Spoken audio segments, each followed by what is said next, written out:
क्या आपको भी इंग्लिश समझने में समस्या होती है या आप इंग्लिश में फ्लुएंटली बात क्यों नहीं कर पाते हैं? ऐसा इसलिए होता है क्योंकि आप टाइम प्लस एक्शन वर्ब के कॉन्सेप्ट को अच्छे से नहीं समझते हैं। टाइम प्लस एक्शन वर्ब का कॉन्सेप्ट ऐसा है, इसे सीखने से आप इंग्लिश अच्छे से समझना शुरू करेंगे और अच्छे से फ्लुएंटली बात भी कर पाएंगे। Hello everyone, welcome to English with DK sir. ये इस क्लास में हम लोग कवर करेंगे क्लास नंबर 4 और इसमें सीखेंगे हम लोग time plus action verb. Time plus action verb सीखना इसलिए जरूरी है क्योंकि सेंटेंस फॉर्मेशन के लिए ये सबसे जरूरी है।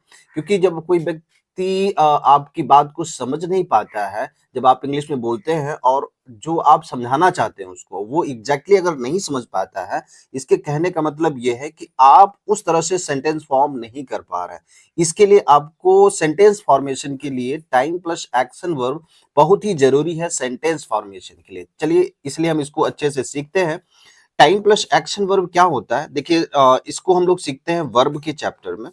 अच्छा, वर्ब क्या होता है? विच शोज एक्शन और स्टेट ऑफ बीइंग। जो एक्शन और स्टेट ऑफ बीइंग को रिप्रेजेंट करता है, व्यक्त करता है, वो क्या होता है? आपका वर्ब होता है। सबसे पहले समझते हैं ये स्टेट ऑफ बीइंग क्या होता है। होने की अवस्था, ठीक है, होने की अवस्था। अच्छा, होने की अवस्था कहने का मतलब ये होता है कि कोई भी वस्तु इस ब्रह्मांड में कब से है। जैसे आप हैं तो आप इस ब्रह्मांड में कब से है, ये क्या एग्जैक्टली एक टाइम है, ठीक ना। तो हर चीज का एक क्या होता है? टाइम होता है, ठीक ना। तो जो स्टेट ऑफ बीइंग है वो टाइम को रिप्रेजेंट करता है और टाइम को सीखने के लिए इंग्लिश में हम लोग सीखते हैं ऑक्सिलरी वर्ब, जो कि 24 होते हैं। जैसे आपका is, am, are, was, were, do, does, did, has, have, had, और जो आपके मॉडल होते हैं can, could, may, might, shall, should, etcetera, ठीक है। तो ये सभी क्या होते हैं? आपके टाइम शोइंग वर्ड होते हैं जिसको हम लोग ऑक्सिलरी वर्ब में सीखते हैं। अच्छा, टाइम कितने टाइप के होते हैं ये भी आप बहुत अच्छे से जानते हैं। जैसे आप लोगों ने पढ़ा था present tense, past tense, future tense. लेकिन यहाँ वैसे ही present time, past time, future time. Present time में कौन कौन ऑक्सिलरी वर्ब आता है? आपका आता है is, am, are, do, does, has और हैव। अच्छा, पास्ट टाइम में कौन कौन आता है? वॉज, वर, हैड और डिड आता है। फ्यूचर टाइम में कौन कौन आता है? विल और शैल आता है, ठीक ना। क्योंकि देखो इन्हीं से आपके सेंटेंस फॉर्मेशन होंगे। और जो दूसरा इंपॉर्टेंट है वो क्या है? आपका एक्शन वर्ब, ठीक ना। तो हम लोग एक्शन वर्ब को कवर करते हैं। एक्शन वर्ब क्या होता है? एक्शन वर्ब, एक्शन वर्ब को एक वर्ड में कहते हैं आप डूइंग वर्ड। क्या कहते हैं आप? Doing word. अच्छा, डूइंग वर्ड क्या होता है? ऐसे शब्द जो काम करने की क्रिया को व्यक्त करते हैं, डूइंग वर्ड, ठीक ना। जैसे प्ले। तो प्ले मतलब क्या होता है? खेलना, ये एक प्रकार का एक्शन है। रन, रन क्या होता है? दौड़ना, ठीक ना। वैसे सिंग, सिंग मतलब क्या होता है? गाना गाना। तो ये जो एक्शन है, वर्ब है, इसको कैसे पहचानेंगे? देखिए इनकी लिस्ट में ना आ रहा है, ये ना आ रहा है, ये आपका ना आ रहा है, ठीक ना। तो आप ऐसे दिमाग में रख सकते हैं कि ऐसे वर्ब, ऐसे इंग्लिश वर्ड जिनकी हिंदी मीनिंग में लास्ट में ना आए वो क्या कहलाते हैं? आपके एक्शन वर्ब होते हैं। ओके, उम्मीद करता हूँ ये समझे होंगे। अच्छा, एक्शन वर्ब पढ़ना क्यों जरूरी है? एक्शन वर्ब पढ़ना इसलिए जरूरी कि इसके फॉर्म ऑफ एक्शन होते हैं जो टाइम के अकॉर्डिंग लगते हैं। Form of action verb, form of action verb कितने होते हैं? ये 5 होते हैं। V1, V2, V3, V4, V5 होते हैं, ठीक ना। अच्छा, V1 क्या होता है? V1 को आप कहते हैं बेस या प्रेजेंट फॉर्म, बेस या प्रेजेंट फॉर्म। ओके, दूसरा V2, V2, V2 को आप क्या कहते हैं? Past form. क्या कहते हैं आप? Past form. V3, V3 को क्या कहते हैं आप? परफेक्ट, परफेक्ट या इसी को कहते हैं past participle form, past participle form. Okay, अगला होता है V4, V4 क्या होता है? It is called ING form, ING form. अभी हम लोग एग्जाम्पल से सब कुछ समझेंगे। V5, V5 क्या होता है आपका? SRES फॉर्म, SRES फॉर्म, ठीक है। एग्जाम्पल लेते हैं, जैसे कि हमने कोई एग्जाम्पल ले लिया, ले लेते हैं गो, ठीक है। तो V1, V2, V3, V4 और V5। तो जैसे गो हो गया, गो मीन्स जाना, इसका V2 क्या होता है? वेंट। V3 क्या होता है? गॉन। और ये क्या होता है? गोइंग। और ये क्या होता है?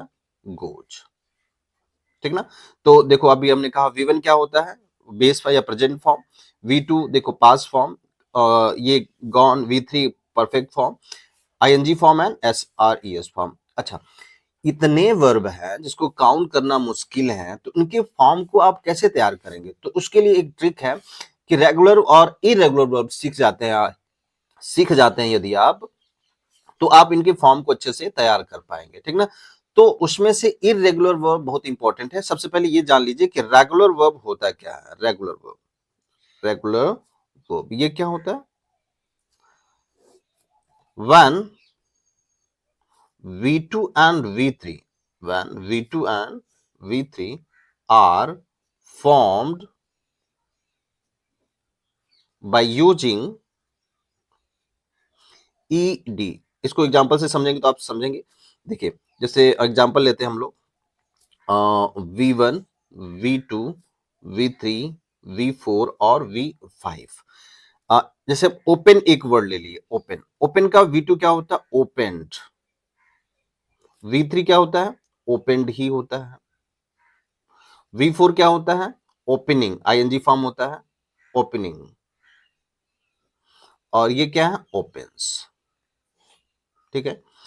ये तो हो गया रेगुलर वर्ब जब ईडी जोड़ के लगाते हैं। ऐसे ढेर सारे आप एग्जांपल जानते हैं, जैसे क्लोज ले लीजिए, तो क्लोज हो गया, क्लोज्ड हो गया, V3 क्लोज्ड हो गया, क्लोजिंग और क्लोजेज हो गया। इंपॉर्टेंट कौन है? Irregular verb, irregular verb, irregular verb. ये क्या होता है? When V2 and V3 are formed by using, are लिखेंगे, are not form by using ED. कहने का मतलब क्या है? जब V2 का जब क्या कहते हैं कि V2 और V3 का निर्माण ईडी जोड़कर न हो। जैसे अभी आपने एग्जांपल लिखा था गो वाला, तो हम एक अनदर एग्जांपल लेते हैं, जैसे डू। डू क्या कहते हैं? इसका V1 V2 बनाइए, V1 V2 V3 V4 और V5। V1 आपका क्या है? V1 में क्या है? V1 जैसे कि हमने कहा डू, ये बेस फॉर्म हो गया। V2 क्या हो गया? डिड। और ये क्या होता है? डन। और ये क्या होगा? डूइंग। और ये क्या होगा आपका? डज। ओके, देखिए डिड ईडी जोड़कर नहीं बना, डन ईडी जोड़ के नहीं बना, तो ये क्या कहलाएगा? इररेगुलर वर्ब, ठीक है। तो आपको ध्यान रखेंगे वर्ब के जो फॉर्म तैयार होते हैं, रेगुलर और इररेगुलर वर्ब्स होते हैं। अभी आपने जो ये लिखा था गो, वेंट, गॉन, ये भी क्या है? आपका इररेगुलर वर्ब है। तो इनको आप अच्छे से रखेंगे। वर्ब के फॉर्म को तैयार करने के लिए लगभग 120 टू 150 इररेगुलर वर्ब्स इंपॉर्टेंट है, जिसका हम लिस्ट बना के आपको दे देंगे, जो आपको इंग्लिश सीखने में बहुत ही हेल्प करेंगे। आगे जो हम लोग सीखेंगे tense, modal, imperative sentence, activise, passivise, narration, जो भी सीखेंगे उनमें टाइम प्लस एक्शन वर्ब का रोल बहुत इंपॉर्टेंट है। तो आप ध्यान रखेंगे टाइम प्लस एक्शन वर्ब क्या होता है, टाइम कितने तरह से होते हैं, और एक्शन वर्ब सीखना क्यों जरूरी होता है। उम्मीद करता हूं इसे आप अच्छे से कॉपी में नोट्स बना करके अच्छे से लिखेंगे, तैयार करेंगे। मिलते हैं नेक्स्ट वीडियो में। Thanks for watching.